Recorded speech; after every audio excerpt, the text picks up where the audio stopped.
මේ මෙතන මොකද්ද මේ මාපා එතකොට යන්නේ මේ දැන් මෙතන කොත්තු බාසුන්නේ ඔයානේ මේ ඔය පේනවනේ නාත්තන්ඩියෙන් කොත්තු බාසුන්නේ ගෙනාවේ මේ ඉන්නේ එතකොට හරි අවුලක් නැහැ මේ අවුරුදු ගාණක් මේ චෙක් වැඩේ කොත්තු දාන වැඩේ අරගෙන එක තමයි ඔක්කොම කරලා තියෙන්නේ ලංකාවේ සුරේෂ් අය උපන්දිනේ මේ එයාම තමයි ඔක්කොම හදන්නේ මේ කොත්තු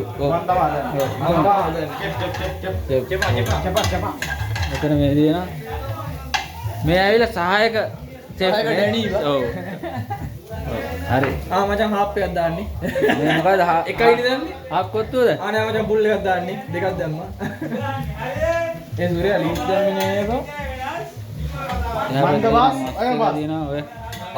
ඕකේ බාස්ටර් කේන්ති ගිහිල්ලා ඉන්නේ දැන් බාස්ටර් කේන්ති ගිහිල්ලා ඉන්නේ ඔය ගෝලේ වාසුන්නේ වෙන්න යනවා ඔය වෙච්ච දාසක් වැඩ කරාදි බෝල බොක්ස් එක දැන් මචං මට්ටම් ලියලුවා